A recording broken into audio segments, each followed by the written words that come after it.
And now we'll go back to England.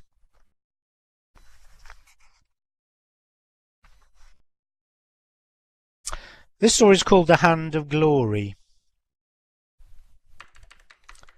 Now there's a piece of superstition firmly believed in across Europe, really, particularly Germany, France and Spain, and it's about it was an antidote to thieves. On the threshold of the door or other places at which they might enter a house needs to be anointed with a liquid composed of the gall of a black cat, the fat of a white hen, and the blood of a screech owl, which mixture must be prepared during the hottest days of summer. Now, in a northwestern tip of Yorkshire, where the county of Durham lies only on the other side of the Dale, is a high, bare stretch of land called Stainmoor, wide open spaces of ling and heather, which in the past had an evil reputation. Few travellers whose business was not urgent would venture that way, for it often turned out to be a matter of life and death for them.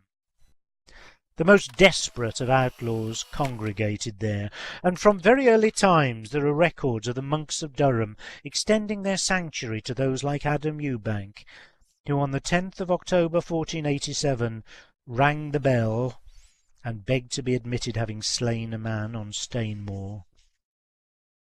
Be that as it may, it was still an unhealthy place to be in during the 18th century, but the road from Westmoreland ran that way, and some were forced to brave the dangers as well as the weather, in the same way as were the folks whose living was there in any case. Superstition added fear to fear, and among local superstitions was the belief in the macabre powers of the Hand of Glory. Now, the Hand of Glory is similar to the superstitions in Germany and France, but is the hand of a man who's been hanged. And naturally, if it is to be of use for any length of time, it has to be preserved. Being destined for use in magic afterwards, the details of its preservation must be carried out with meticulous care and ritual. Acquaintance with somebody able to supply the hand in the first place, and certainly other products of the deceased malefactor into the bargain, appears to be the first requisite for success. Having obtained the hand fresh, it must be wrapped tightly in a piece of the winding sheet, and squeezed thoroughly to draw out from it any blood that may remain. It should then be placed in an earthenware jar, and wholly covered with a mixture of salt, saltpetre, and pepper, carefully powdered and mixed well. After being a fortnight in this pickle, it's taken out and dried, preferably by exposure to the summer sun, in the dog days of summer, though an oven heated with vervain and fern is said to be a satisfactory substitute. It's then coaxed into a position so that, when fully dried, it will hold a candle, for that is the main element of the spell-binding. Next, a candle must be made from the fat of the hung man, virgin wax, and Lapland sesame.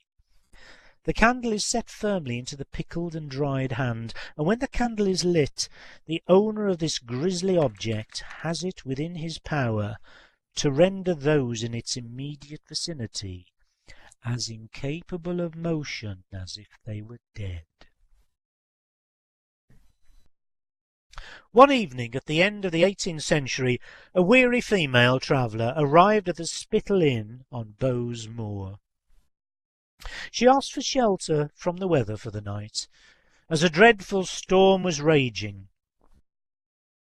But she stated that she had far to go the next day, and must be away very early in the morning. All she needed was a bit of food before setting out, and if the landlord would trust her and leave her breakfast on the table, she'd slip away after resting without disturbing them.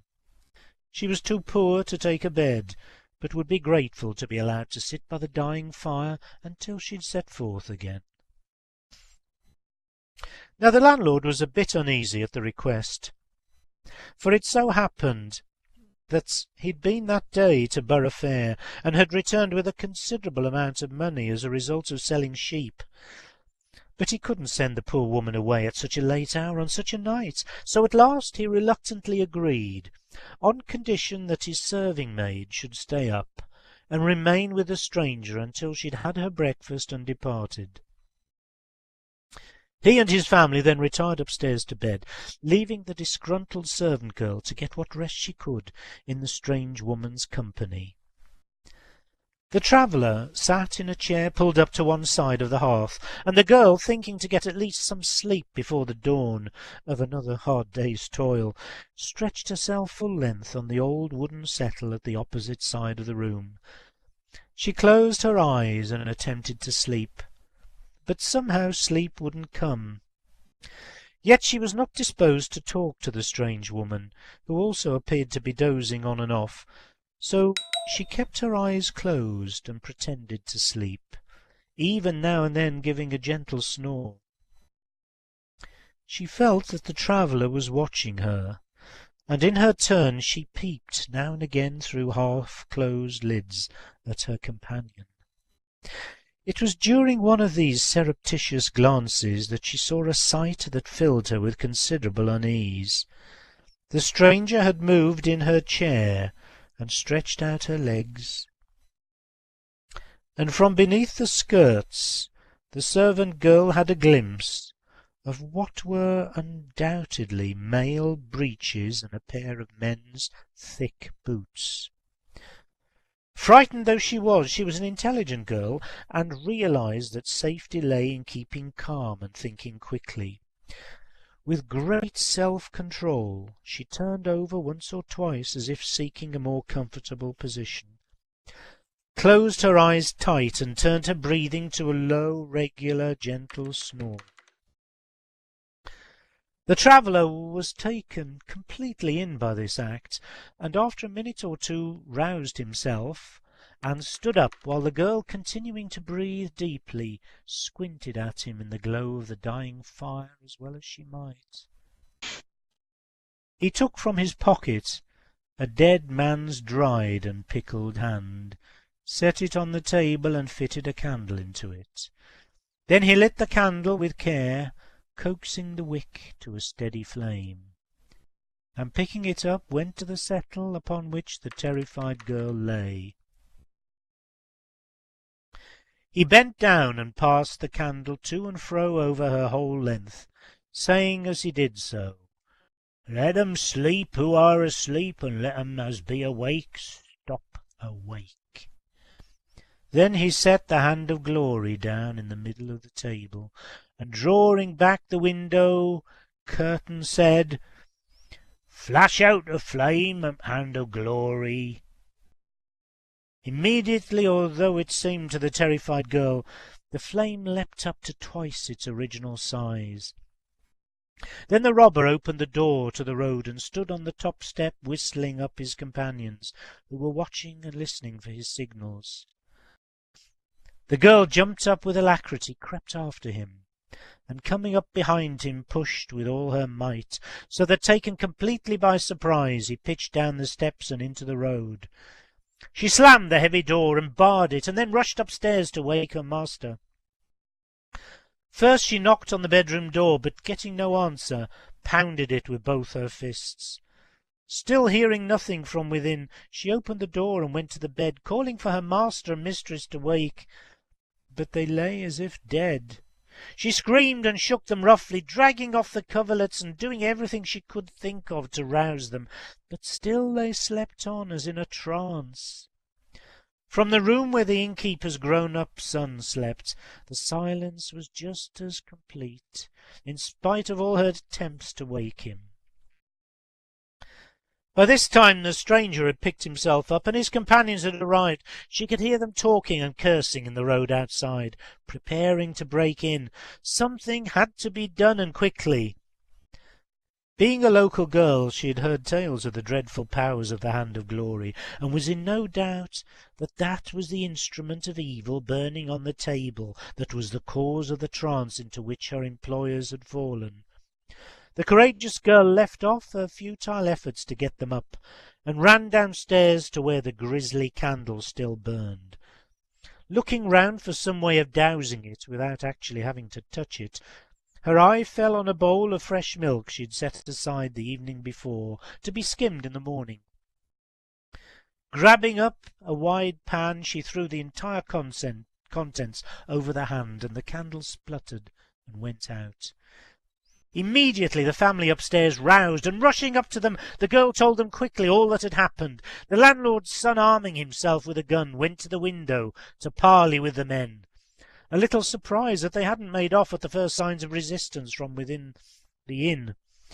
The spokesman of the thieves, first threatening and then cajoling, said that if the hand of glory was returned to them, they'd go away quietly, never to trouble the inn again, and no harm done. But the honest innkeeper and his family had had too good a proof of its power, and had no wish to submit others to the depredations of its gang of owners. So he refused to give it up, and great clamour broke out again as the gang prepared to rush the door to retrieve their treasure. At this, however, the innkeeper's son lost patience and discharged his gun among them. Faced with such a practical demonstration of the opposition they would encounter, they made off towards the moor. Next morning a trail of blood leading a considerable distance out onto the moor proved the effectiveness of the shot. But the law for either side was a long way away, and the gang of thieves were certainly not disposed to invoke it on their own behalf. So that is the end of the story, and what happened afterwards to that particular hand of glory there's now no knowing. But beware, for it may reappear.